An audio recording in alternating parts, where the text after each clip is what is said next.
खुलुमबाय रायजो राजा नोंथांमोन आं दिनैहाय धालिगाव दंफैयो बिलाफा 33 बेट्सनि आं बिजों माखासे बाथ्राखौ सोंनो लुबैदों जियाल सिङाव माबायदि थायोमोन नङा होमबा बे बाथ्राखौ एसे मोनथिनानै लानि बिथांनि मुङानो बिलाफा बिथांखौ बरायग्रोनानै लाबाय आंनि चेनेलाव थ' गोलाव बोसोर जेलाव थाबोबाय आरो बेसेबां बोसोर जेलाव थानांखो बेनि सायाव एसे फोरमायनानै होदो रायजो राजा जोङो आफादाव ओंखारनाया बर' हारिनि थाखाय ओंखारदोंमोन जों गावनि बेक्तिनि थाखाय नङा जों लाइमोन बर' सेंग्रा सिख्लाफोरनि थाखाय आइ आफाफोरनि थाखाय बर' रायजो राजानि थाखायसो ओंखारदोंमोन जोङो खिन्थु जोङो जे बुस्थुखौ थांखि लाना ओंखारदोंमोन दिनै जों बेखौ साक्सेस खालामहैनो हाजोबासै बिनि थाखाय रायजो राजानाव निमाहा बिनाय थाबाय जाहाथे आरो उनफ्रावबो मालाबाफोर बेफोरबायदि जोंनि बिनायाव मालाबाफोर सहाय सुबिदा नांगौ जायोबा बयबो रायजो राजाफ्रा सहाय मदद होजोबलायबा मोजां बिनि थाखायनो बे सारनि इउटुब चेनेलाव आं बयखौबो बुंबाय हारिनि खामानियाव बयखौबो ओंखारोबा मोजां बेखौ थ'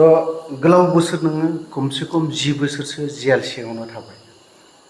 मा खामानि मावनानै थायोमोन माबायदिहाय थायोमोन नोंसोर सिङाव जेलावथ'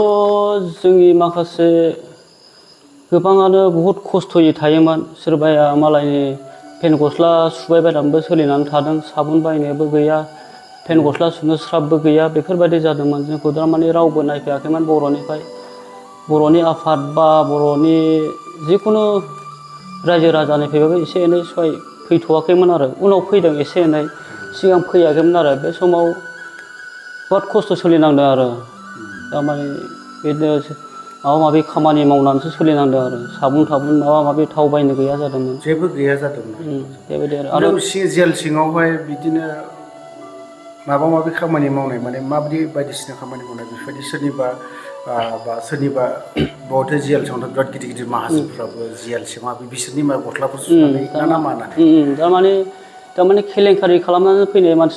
थायो खर' केलेंकारि खालामनानै फैनाय दा बैसोरनि खामानिखौ मावनानै होनानै सोलियोमोन आरो माहाजोननिखौ आरो गोबां थायोमोन सासे सानैल' नङा बिसोरनिखौ आरो बे नङादि बयबो मावनानै सोलिदों बेबो नङा थारमाने जोंनि गेजेराव माखासेया सोलिनांदों आरो बेबायदि आरो दुखु खस्थ'नि गेजेरजों नामफोरखौ बुंला आङो एसेफ्रा लाजिनोबो हागौ बे आरो दा बेफोरबायदियाव आरोबाव 10 बोसोरनि गेजेराव न'खरनि मानसिखौ बा बिदा फंबाय बिमा बिफा माबायदि गोसोखांहरनाय माबायदि साननाय फैयो गोसोखांनायाथ' गोबां गोसोखाङो बिमा बिफाखौल' नङा आंनि जाथि बंस' बाय बाहागि लोगोफोरजों थाबोनाय जाबोनाय गेलेनाय जेनेबा आदै मादै आयं मेरला दं गामियाव बिसोरखौ बयखौबो गोसोखाङो जाथि बंस'खौ गोसोखाङो बिदिनो समान गोसोखाङो आरो बांसिन आरो बिमा बिफाखौ बांसिन गोसोखाङो बुरै बैसो जानायखाय बिराद गोसोआनो सानसे मोनामोन आंनि थाखाय बिसोरो न'आव दंबाबो बिसोर लोमजाबाय थायो साजाबाय थायो आंखौ सानैनो बेमार आजार जागुलायबाय प्रेसार दं माबा माबि दंलाबायो बिदिनो मालाबा एडमिट जाहैबाय थानांगौ हस्पिटालावबो आइयाथ' नै दिनैबो थांनांगौसोमोन लांनांगौमोन हस्पिटालाव दिनै थांनो होनदोंमोन खिन्थु आं समाय मोनासै दिनै मानसि फैनायाव फुङावबो मानसि फैबाय थांनो मोनासै आरो बेबायदि बयखौबो गोसोखाङो न'खरखौल' नङा खिन्थु बांसिन गोसोखाङो बिमा आरो बिफाखौ आरो आंनि बेलायावबा आं बेबायदि आरो खिन्थु दस्राया सोरबा गावनि हिनजावखौ गोसोखाङो जानो हागौ फिसाजोखौ फिसाज्लाखौ गोसोखाङो जानो हागौ आंहा दिनै बिसि फिसा गैया हिसाबै आं बिमा बिफाखौ बांसिन गोसोखाङोमोन आरो ओरैनो एनडिएफबि आफादनिफ्राय माब्लाबा जेलाव हाबहैनायखौ जों खोनायो बा लोगो लाहैयो सोरखौबा थ' बिदि समावहाय नोंसोरखौ जोंनि एनडिएफबि आफादनि दैदेनगिरिफोरा लोगो मोनफेरदोंना फेराखै आंथ' बेबायदि लोगो मोनफेराखै थारमाने जायफोर लोगो लाहैयोना थारमाने जाय बैयाव मेन लिस्टआव नाम होयो लोगो बैसोरनि नाम होनायखौल' थारमाने थाङो आरो गाबज्रियो बिनि थाखाय जोङो बिसोरखौल' गाबज्रियो माइकआव बिनि थाखायल' जों थाङा आरो बे गाबज्रिग्राफ्राल' थाङो आरो ओमफ्राय लिंहरोबा बयबो फै होनोबा जों थाङो आरो खिन्थु दस्राया एसे एनै लोगो मोनदों खोमा आं खिन्थु लोगो हमहैनाय जायाखै नाम हराखैबा मानो लोगो हमहैनो आंलाय बेबायदि उसुबिदा मोननानै आं थाङा आरो मिथिबालाय गावसोर नाम होनानै लोगो लागौमोन मिथिखायानोबा मा रायलायहैनो होननानै थाङामोन आरो आदसा गेजेराव खनसे जेल सिङाव बैसागु बायदि फांसन खुंदोंमोन ओमफ्राय बावहाय न'खरनि मानसि हाबहैदोंमोन नोंसिनि बिमा बिफाखौ लोगो मोनदों जानांगौ थ' बेयाव गोसोखौ नों माबायदि रंजाखांनाय फैदोंमोन आंनिया फैयासै थारमाने आंना दामाने देहाया प्रब्लेम जाबाय थायोना बिमाया बिनि थाखाय आंनि बिमाया फैनो हायासै ओमफ्राय जोंनाथ' बोरायाथ' गारि गाखोनो हाखाया ओमफ्राय आइयाबो बेबायदिनो एसे देहानि प्रब्लेमनि थाखाय फैनो हायासै आरो ओमफ्राय गुबुनफोरना फैदों सोरबा बिदा बिमा बिफा बिनानाव बेफोर फैजोबदों बयबो गोजोननाय मोन्दों मोजां रायज्लायदों जिरायनानै सोरबायथ' सुबिदा होदों जेब्लाबो रायज्लायनो गोजोनदों बयबो गोजोनदों आरो बेजों लोगोसे आरो ओनसोलनि मानसिफोरबो फैलाबायदोंमोन सिनायनाय मानाय बेफोरखौ नुनानै मानसिफ्रा बयबो गोजोनदों आरो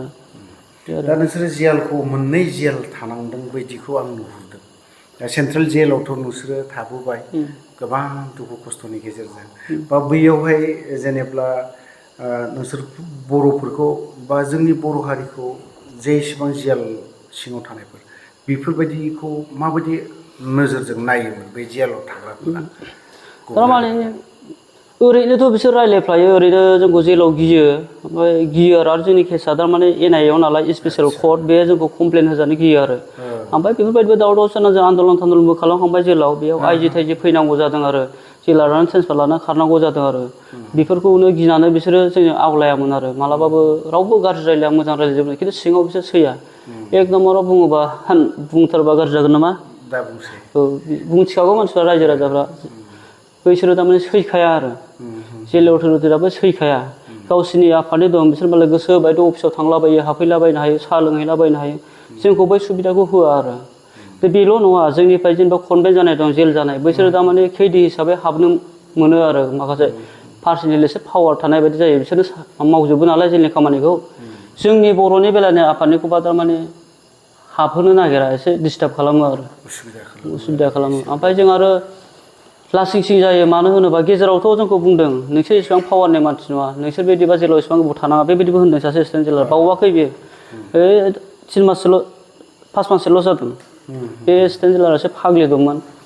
बेबायदिबो होनलायदों ओमफ्राय जोङो दुखु नाङो आरो लाजिनाङो जेनेबा जोंखौ बर'नि आफादफोर नायफैबाय थायोबा जेनेबा बावबा राजनितिक हान्जानि नायफैयोबा जायखि बर'आवथ' गोबां आफाद दं जुदि फैबाय थायोबा जोंखौ थारमाने बिसिनाबो बिराद मानसि दं होननानै थारमाने सनमान होयो रेसपेक्ट होयो आरो बेबायदि बिराद रेसपेक्ट होयो आरो ओमफ्राय फैयाबा थारमाने माबानो नागिरा आरो जेनेबा दा जेनों बुंलांबाय मोनसे खोथा जेनेबा धरना होनाय जेल सिङावबो धरना होनो हानाय माबा दङ नामा बिदि दंनायाथ' नियमाथ' दंना गैया बेखौथ' मिथिया जोङो खिन्थु जों बेखौ खालामदों आरो ओमफ्राय बे जोंल' नङा बेसेबां आफादनि दं मनिपुरि आफादनि दङ ओरैजाय नोङो बिसिनि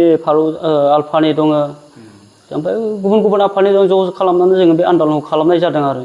बे मोनसे खाहानि थाखाय खालामनाय जादों मोनसे जाथायनि थाखाय आरो बे जाथायखौ आं बुंला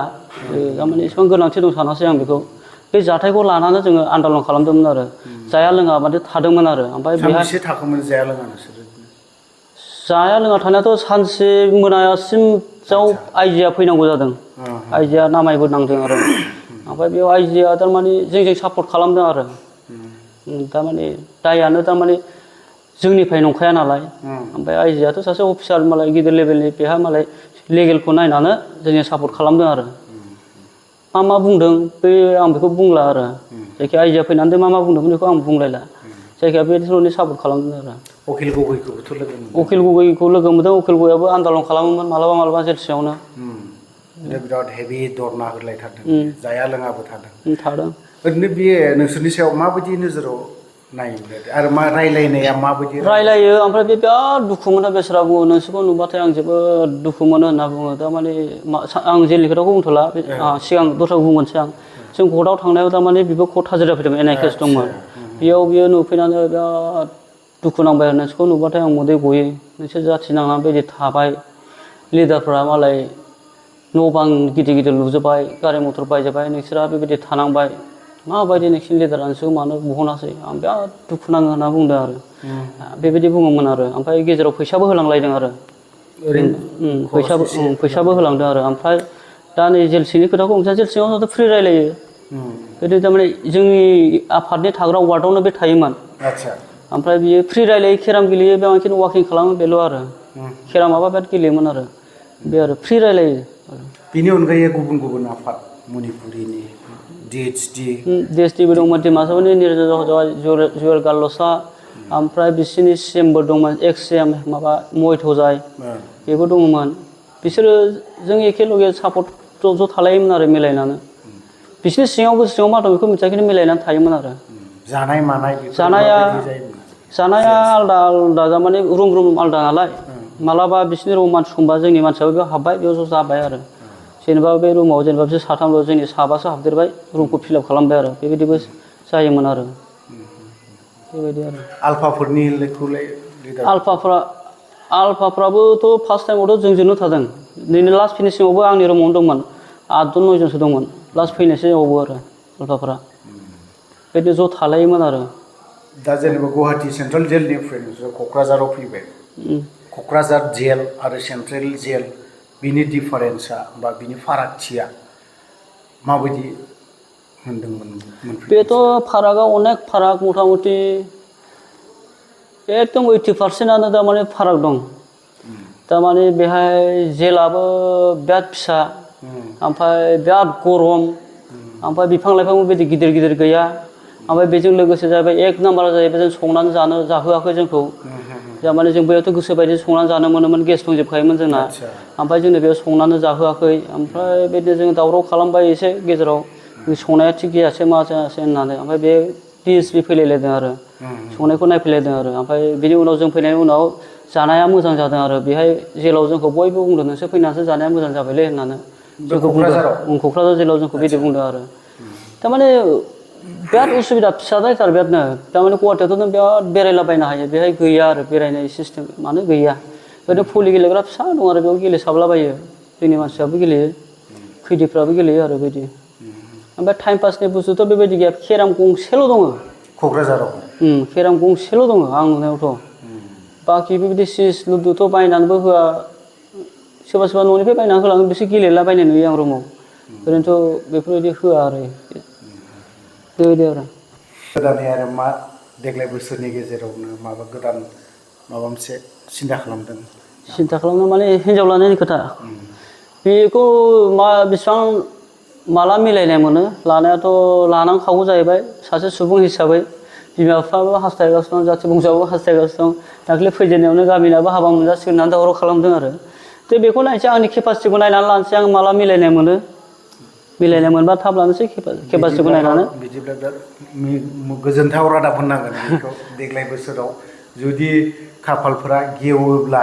खिन्थु आं बुंनानै दोनखाबाय बेहा पस्टआ खालि जानानै दं दा फिलाप खालामनो हागोन रायजो राजा सोरबाया जुदि बिनि साननाय आरो बिनि न'खरनि बिमा बिफानि गोरोबनाय जुदि मिलायोबा बिथाङा सिन्था खालामदों देग्लाय बोसोरनि गेजेरावनो थ' गोलाव बाथ्रा सोंबाय गोलाव खोथाबो मिथिबाय गोबां खोथा मिथिबावनांगौ दङमोन जेलनि बारै माने जों सम खोनायो जेल सिङाव एनडिएफबिनि मानसिफोरखौ बा एनडिएफबिनि मानसिफ्रा बै सिखाव सिथुम फैयोब्ला थिखोना बुयो होननानै खोनानो मोनो जों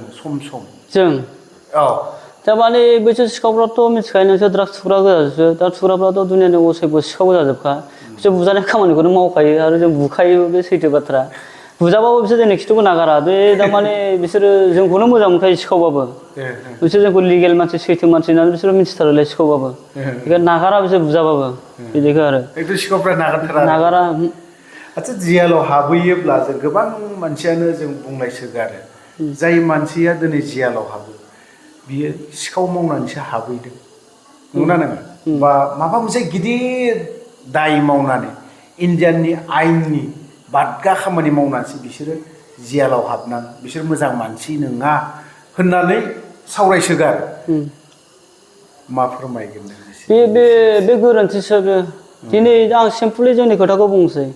जों दिनै पार्सनेलि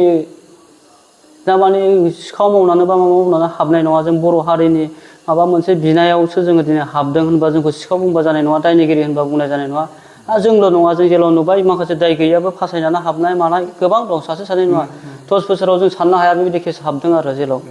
बे गोरोन्थि रायजो राजाफोरनि साननाया गोरोन्थि आरो बियो बिदि साननाया मोजां नङा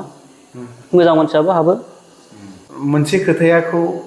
गोबाङानो बुंलायो दा जायफ्रा जेलाव दं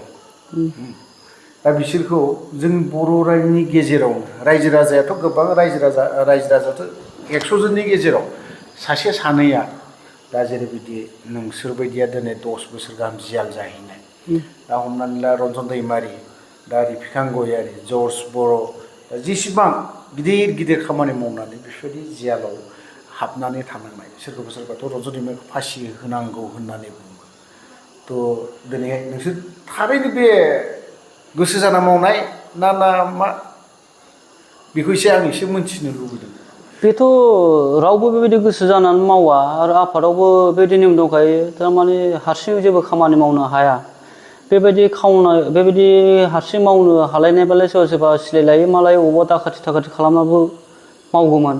जोंनि मालाबाथ' इन्दिबिया बिदि दाखाथि खालामफेराखै सिलाय लानानै बे गोरोन्थि आरो साननाया माखासे मानसिफोरना गोरोन्थि आरो थ' गोलाव बाथ्रा सोंबावनांगौ दङमोन आं माखासे आद्रा थालांनाय बायदि मोनबाय थादों आं बिथाङानो जाहैबाय बिलाफा धालिगावनि 10 बोसोरनि खाथिसिमहालागै जेलाव थादोंमोन गोबां दुखु खस्थ' खालामनानै थाहैदों दिनै बिमा बिफा दिनैसिमबो नेनानै दङ बेखौनो बिहामजो बिसि दङमोन 10 बोसोर जेलाव थाहैनायाव बिनि बिसिया गुबुनजों हाबा जाहैदों होननानै जों गुबुननिफ्राय खोनानो मोन्दों दा बिथाङाबो गावनि बिसिखौ इम्परटेन्ट होआखै थ' जेखियानो जादोंला आं बिनि बारै बारा गोलाव बाथ्राबो सोंनोबो सानाखै आरो मोनथिनोबो लुबैयासै नोंथांखौ आं आंनि चेनेलाव दान्दिसे सम होनायनि थाखाय नोंथांनिसिम रोजा रोजा साबायखर बावहरनाय थाबाय थ' लोगोफोर भिडिअखौ बारा गोलाव खालामबाय दोनथ'बाय गोजोन्थों